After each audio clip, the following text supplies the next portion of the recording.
Gjuha shqipe, mama e gjuhëve. Dhe shumë prej jush janë dyshues për këtë.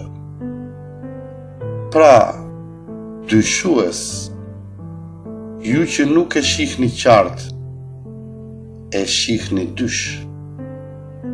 Më lejoni ju o dyshues t'ju hap shikimin, duke ju vendosur syzet e shkencës, e të shihni qartë, e mos të jeni më dyshues. Nga labirintet e errta të historisë njerëzore, na vjen një edhënë e cila ka kaluar mes miteve, se njerëzit anë mba në tokë flisnin të njëjtën gjuhë.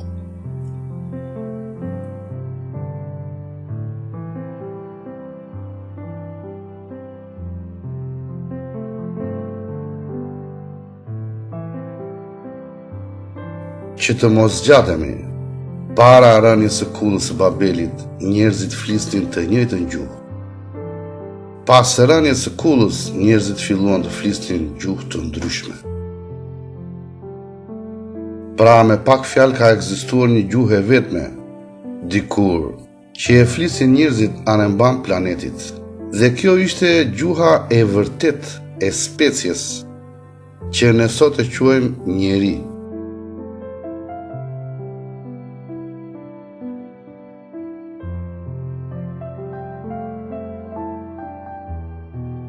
Kjo na vjen nga mitet, por shkenca e gjuhësisë me fakte shkencore ka vërtetuar se kjo është e vërtet. Dhe e ka emërtuar këtë gjuhë të parë me emrin gjuha mëm, nga e cila rolën të gjitha gjuhët e tjera.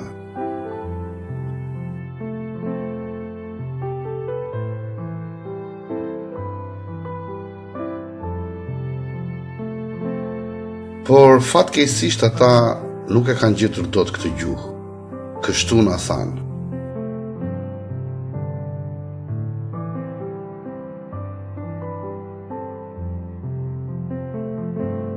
Por ne themi në shqip, gënjeshtra i ka këmbët e shkurtra. E nëse hapim sytë e mendjen e shohim që të më shohim, apo më shojmë, mësojmë, kemi. Gënjeshtra, gjë plus një plus shtra, ose shtro. Pra ai që gënjen e njeh gjën dhe e shtron se e njeh dhe e shtron më shumë, ma shtron. E shtron ma, ashtu si që leverdis.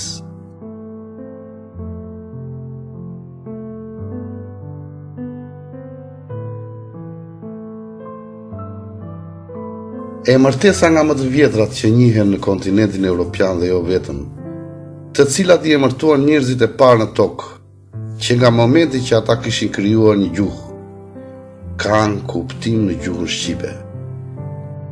Dhe jo vetëm që kanë kuptim, por nga vetë martesa, me anë të gjuhës shqipe mund të kuptojmë cilësitë, karakteristikat dhe veçoritë e vendit që njerëzit e lashtë u kanë vendosur zonave, maleve, lumejve, luginave dhe qyteteve antike.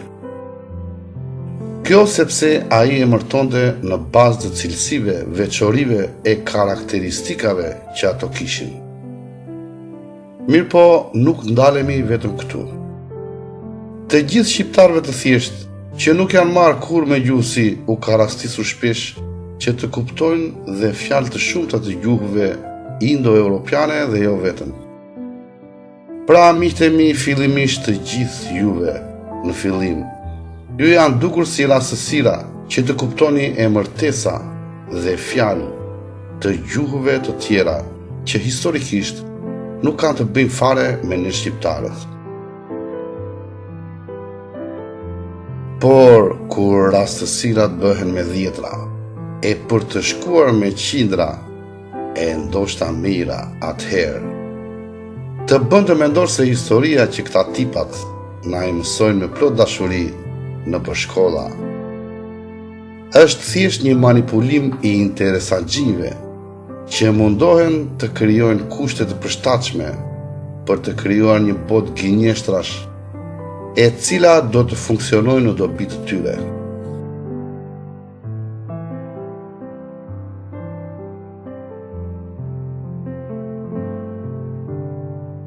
Më lejoni që t'ju paraqes në këtë video gjuhën mëm, e cila me plot gojën është gjuha e gjuhëve. Tani këtë temë do ta zgjidhim shkencërisht, e jo me fjalë boshe e rastësira etimologjike, të cilat I kuptojnë vetëm ata që dinë shqip. E kështu mos ketë gojë asnjëri të kundërshtoj e të mësoni të gjithë ju që do të shikoni këtë video se ç'thot shkenca. Pra, sheken të shohim të qenën. Pra të shohim me sytë tanë atë që është e qenë, e ken, e që rri aty.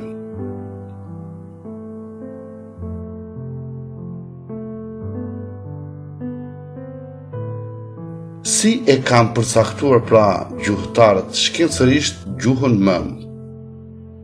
Cilat duhet jenë veçoritë e saj dhe çfarë kushtesh duhet të plotësojë shkencërisht kjo gjuhë, që të quhet mëma e gjuhëve?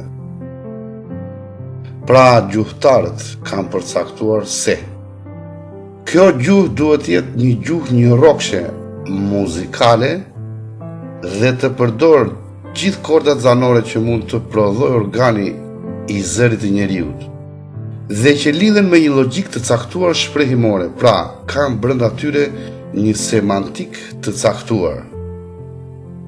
Kjo mund të quhet gjuhë natyrore, e cila prodhohet për shkak të karakteristikave gjenetike të njeriut. Pra shihni me kujdes ku thon gjuhë natyrore. E thonë sepse e din shumë mirë që gjuhët falso, për të cilat nuk guxojnë të flasin hapur, kojnerat e famshme kanë bërë kërdin e historin bashk, duke shtrembëruar gjithçka. Por kjo është një temë tjetër. Për kordat zanore të njeriut mjafton të shikoni alfabetin e sotëm, I cili, pavarësisht se është I cunguar, kemi 36 tinguj. Por ka dhe një alfabet shqip I cili njihet si alfabeti pellazik I Dhaskal Todrit, I përbër nga 52 shkronja.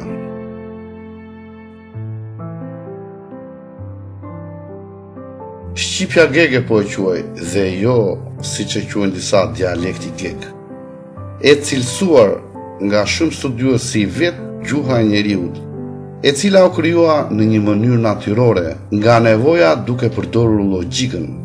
Pra, tham gjuhë njërokshe muzikale. Për njërokshe nuk po jap asnjë shembull sepse gegnishtja është totalisht njërokshe pothuajse. Dhe sa asnjëri nuk I ka numëruar se sa mira fjalë njërokshe ka ajo. Pra nuk po flasim për qindra këtu, po për mira. Vetëm tek gjuha shqipe standarde, e cila u miratua në Kongresin e Drejtshkrimit të Shqipes në vitin 1972, e cila la totalisht jashtë standardes gegnishten. Kemi 2085 fjalë njërokshe, të cilat na I sjell të përmbledhura në këtë libër studiuesi Aleksandar Hasanas. Duhet të theksojmë tu se shumë fjalëve njërokshe ju shtuan zanore të pakuptimta dhe shumë fjalë njërokshe u kthyen në dy rokshe. Si për shembull fjalët unë, shumë, mirë e tjerë, u kthyen në unë, shumë, mirë. Por sipas njohësit më të mirë të këtij dialekti gjuhëtarit Albert Nikola, fjalët njërokshe të gegnishtes janë rreth 25.000, shifër kjo rekord që I lë pa frym ata që nuk e njohin gegnishten. Gjuha shqipe gege pra, ka gati të gjithë tabelën fjalëformuese të gjuhës njërokshe.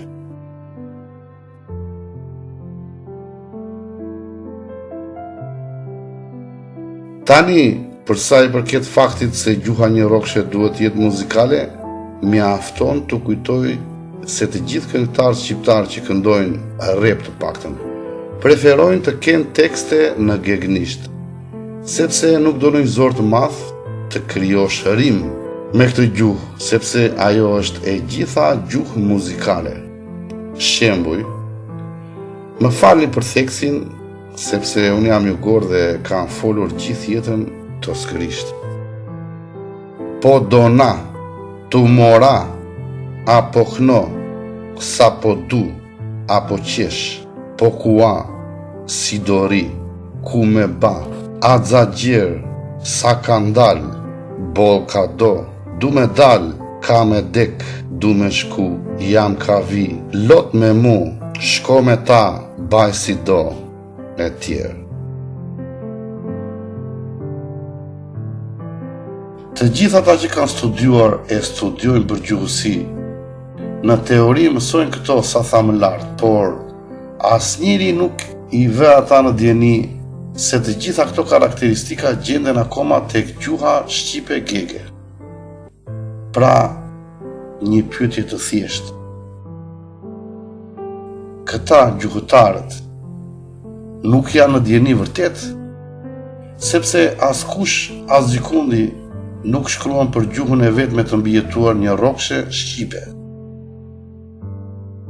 E të gjithë ta student gjuhësie dalin me një diplom e nuk kanë asnjë informacion për gjuhën shqipe një rockshe.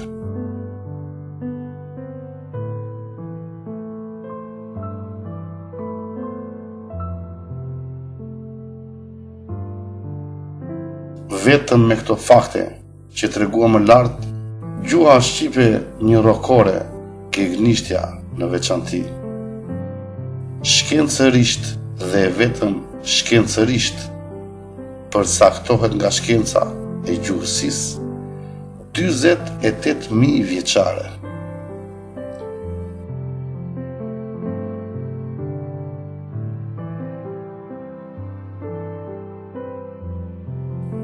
Po, le të vazhdojmë akoma e të shohim çfarë na kërkon shkenca e gjuhësisë akoma.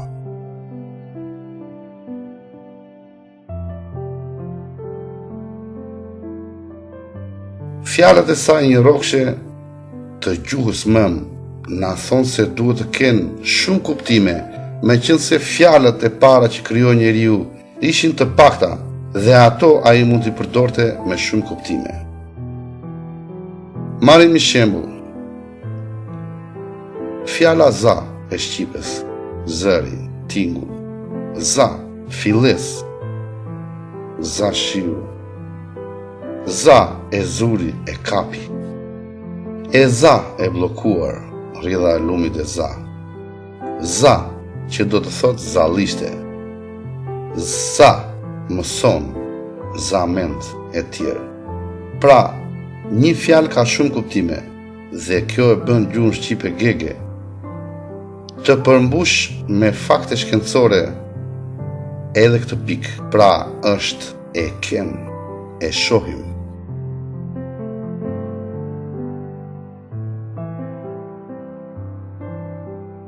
Gjuha mëm duhet të jetë një gjuhë me sistem gramatikor, fjalëformues, me shumëllojshmëri fjalësh që të mbështet fjalëformimet e saj. Kështu e kam përcaktuar. Tani, gjuha shqipe është një gjuhë satem dhe kentum, një diversitet fjalëformues për shkak të sistemit të saj gramatikor e fjalëformues.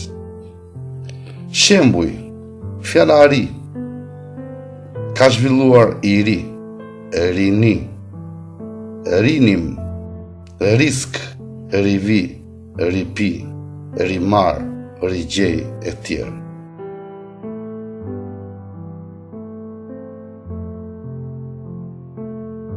Por gjuha shqipe jo vetëm që mbështet fjalëformimet e saj, por mbështet dhe spjegon dhe fjalëformimet e gjuhëve të tjera, duke të i kaluar kushtet e kësaj pike. E si që shikni vetë, u sqaron këtyre tipave fjalëformimet e gjuhëve të tyre.